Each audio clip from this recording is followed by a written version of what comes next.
Olá, turminha do sétimo ano, tudo bem com vocês? Aqui quem está falando é a professora Patrícia, de Comunicação e Linguagens. Hoje daremos sequência ao nosso PET volume 3. Então vamos lá? Na nossa semana 4, iremos trabalhar interpretação de provérbios e origem da língua portuguesa. Creio que vocês irão gostar bastante dessa aula, pessoal. A primeira atividade, temos aí uma imagem que ilustra uma plaquinha, né, escrito não há vagas. Logo em seguida, temos o outro texto, com o poema Não há vagas de Ferreira Goulart. Então vamos lá. O preço do feijão não cabe no poema. O preço do arroz não cabe no poema. Não cabem no poema o gás, a luz, o telefone, a sonegação do leite, da carne e do açúcar do pão. O funcionário público não cabe no poema, com seu salário de fome e sua vida fechada em arquivos. Como não cabe no poema o operário, que esmerila seu dia de aço e carvão nas oficinas escuras. Porque o poema, senhores, está fechado, não há vagas. Só cabe no poema o homem sem estômago, a mulher de nuvens, a fruta sem preço. O poema, senhores, não fede nem cheira. Entendendo o poema, quem é o autor? Ferreira Goulart. Como o poeta se refere aos operários da fábrica? Como não cabe no poema, o operário que esmerila, ou seja, né, aqueles operários, aquelas pessoas trabalhadoras, trabalham bastante. Seu dia de aço, ou seja, possui dias difíceis, e carvão nas oficinas escuras, é que às vezes não são reconhecidos, mesmo sendo um trabalho indispensável. Você concorda com as ideias do poeta? Uma sugestão, pessoal. Sim, cabe no poema a dura realidade em que as pessoas vivem atualmente, os dramas diários de pessoas comuns, alguns com salários baixos, outros com falta de oportunidade. Em sua opinião, o que o autor quis dizer com a expressão não há vagas? Outra sugestão de resposta. Não há vagas é uma expressão típica do mundo do emprego, das relações patrão e empregado. Indica falta de oportunidade no mercado de trabalho. Você conhece pessoas que exercem atividades citadas no poema, né, como funcionário público, operários? Aí é sua resposta pessoal. O poema de Ferreira Goulart tem um tom de polêmica. A quem que se dirige a voz que fala no poema? Lembrando que a voz que fala no poema é o eu lírico, né? Que aparentemente se dirige a uma plateia, como se percebe pelo vocativo senhores da terceira e da última estrofe. Que tipo de linguagem o autor imita com o tom eloquente do poema? Ele imita a linguagem de discursos de protestos políticos. Na próxima atividade, temos aí um texto, pessoal. Chama-se Amapá, Museu do Sacaca, ganhará ossada de baleia jubarte. O Museu de Sacaca em Macapá, no Amapá, vai ganhar uma nova peça de exposição, a ossada de uma baleia jubarte. A ossada está enterrada em uma área de instituição, na zona sul da capital, e vai passar por uma limpeza antes de ser encaminhada para o museu. A baleia foi encontrada no dia 15 de dezembro do ano passado na Ilha Vitória, no arquipélago do Bailique. Os ossos foram enterrados para que houvesse o processo de decomposição natural. A retirada dos restos do animal começou nessa semana e o trabalho é minucioso. Primeiro são desenterrados os ossos menores, que são lavados com detergentes e água sanitária. Depois é a vez dos ossos maiores, das costelas e cabeça do animal, que passarão pelo mesmo processo de limpeza. Os arqueólogos do Instituto de Pesquisas Científicas e Tecnológicas do Amapá esperam concluir todo o trabalho até o fim do ano. O Instituto também busca recursos para montar o esqueleto, pois, segundo os arqueólogos, apenas uma pessoa em todo o país tem esse conhecimento. Se tudo der certo, a inauguração da exposição será no primeiro semestre do ano que vem. Então, esse aí, pessoal, é uma notícia, né? Esse texto é muito informativo, bacana demais. Temos aí agora as atividades, né, referentes ao texto que acabamos de ouvir. Aponte a finalidade do texto. Qual que é a função? Noticiar um fato, né? Eu já até dei a dica aí, falando que era uma notícia. Atividade 2. Grife no período abaixo a expressão que indica o fato futuro. Olha aí, ó. Vai ganhar, quer dizer que ainda vai acontecer. Então, por isso que é o futuro. No segmento, a ossada do animal está enterrada. A parte destacada foi empregada para quê? Para retomar, né? A ossada do animal está enterrada. Quando você volta lá no texto, você sabe de quem estamos falando. Em vez de falar novamente baleia, jubarte, aí se coloca o sinônimo aí, animal, ok? Para não ficar repetitivo. Na frase, para que houvesse o processo, o verbo houvesse tem o sentido de quê? De acontecer, é isso? Segundo o texto, o trabalho é minucioso para que não haja nenhum dano ao esqueleto. Isso quer dizer o quê? Quer dizer que o trabalho é detalhista e também cauteloso. Ok, pessoal? Acertaram? Próxima atividade. Em primeiro são desenterrados os ossos. O termo grifado indica o quê? Primeiro são desenterrados os ossos. Está indicando ordem, não é isso? Primeiro isso vai acontecer, depois vai acontecer outra coisa. Então, está indicando tempo. Atividade 7. Releia este fragmento. O Instituto também busca recursos para montar o esqueleto, pois, segundo os arqueólogos, apenas uma pessoa em todo o país tem esse conhecimento. No fragmento acima, o vocábulo sublinhado, que é o pois, introduz o quê? Um fato que explica o fato anterior, não é isso? Primeiro te dá a informação, para depois evidenciar o que vai acontecer, ok? Na passagem, se tudo der certo, a inauguração da exposição será no primeiro semestre. Quando temos aí o se, esse se tudo der certo, está indicando o quê? Está indicando, essa é fácil, hein? Uma condição, né? Isso? Quando você ouve assim da sua mãe, se você não lavar a louça, ficará de castigo. É uma condição, não é? Então, quando você lembrar do se, você imediatamente já tem a resposta, que é uma condição. Vamos analisar as imagens com os provérbios, pessoal. Olha, aposto que vocês já usaram ou já ouviram alguém dizendo esses provérbios no seu dia a dia. Primeiro é, quem ri por último, ou é surdo ou é retardado. Na verdade, esse aí eu ouço, quem ri por último ri melhor, né? Imagem 2. De médico e de louco, todos temos um pouco. Isso aí também eu ouço direto. A imagem 1 sinaliza que a pessoa não escutou ou não entendeu. E na imagem 2, sinaliza que as pessoas, no geral, têm um lado mais sensato e um lado mais impulsivo. Imagem 3. Jacaré que fica parado vira bolsa. Imagem 4. O que os olhos não veem, o coração não sente. O que é que significa?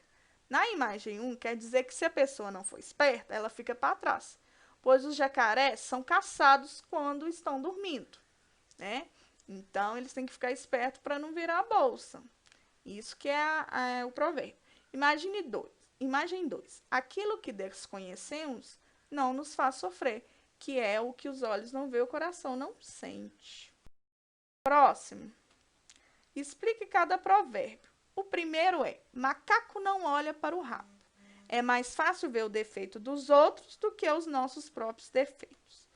Cachorro que muito anda, apanha a pau ou rabugem. Quem procura demais, acaba se prejudicando. Quem corre cansa, quem anda alcança. Ou seja, quem tem paciência e sabe esperar, consegue tudo o que quer. E aí, pessoal, vocês estão se identificando com algum provérbio? Vocês utilizam ou então já ouviram? É melhor prevenir do que remediar. O que significa isso? Indica um conselho, um alerta para evitar atitudes não pensadas. 1 é pouco, 2 é bom, 3 é demais. Tudo serve na medida certa, sem excesso, com equilíbrio.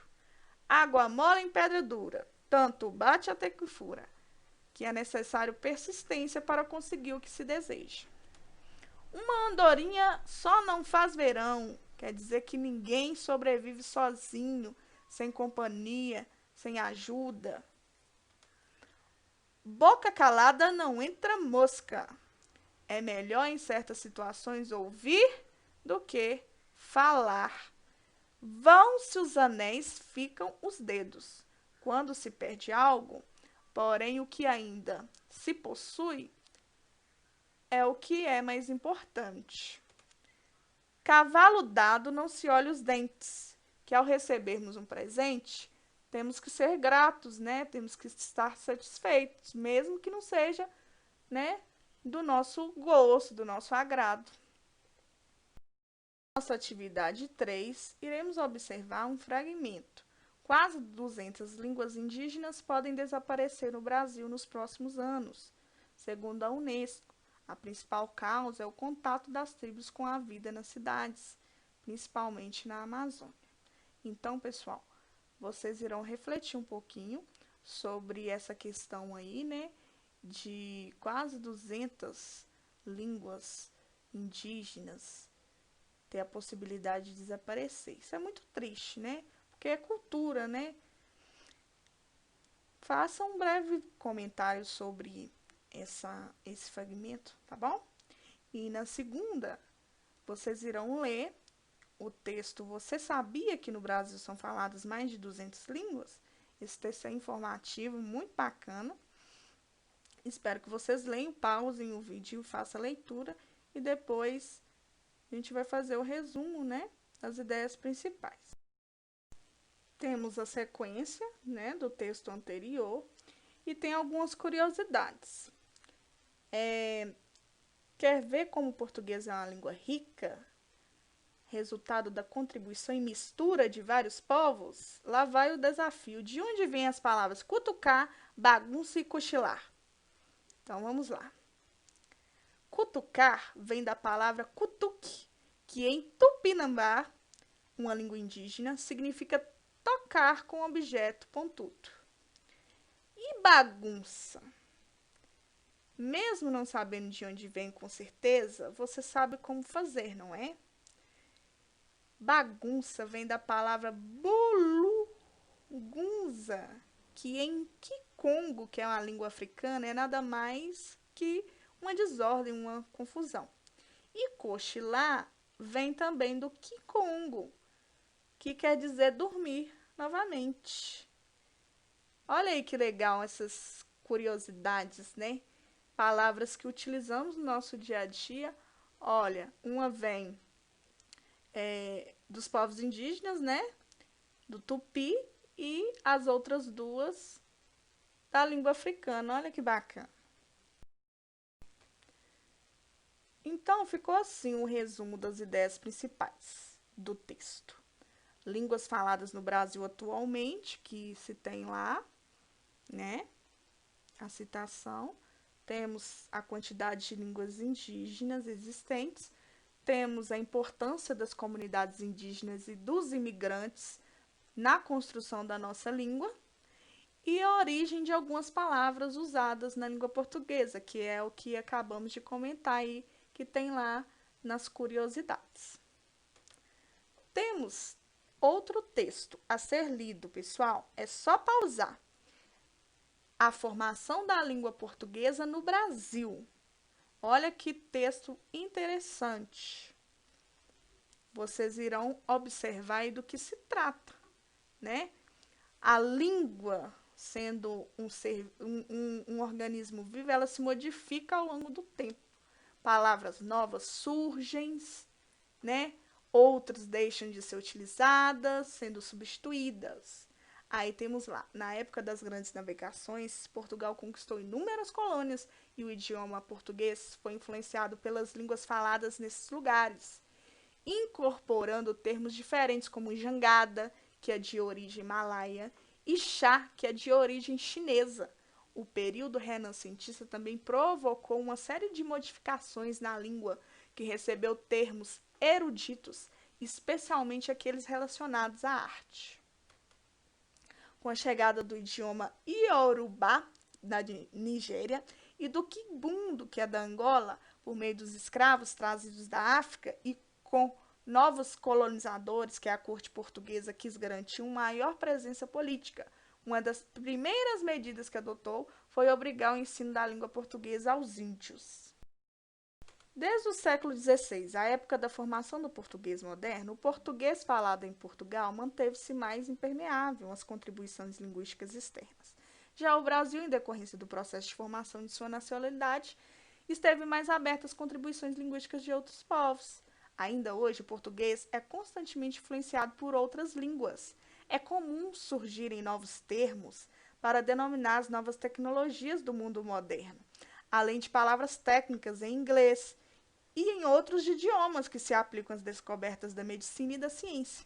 Assim, o contato com as línguas estrangeiras faz com que se incorporem ao idioma outros vocábulos em sua forma original ou aportuguesados.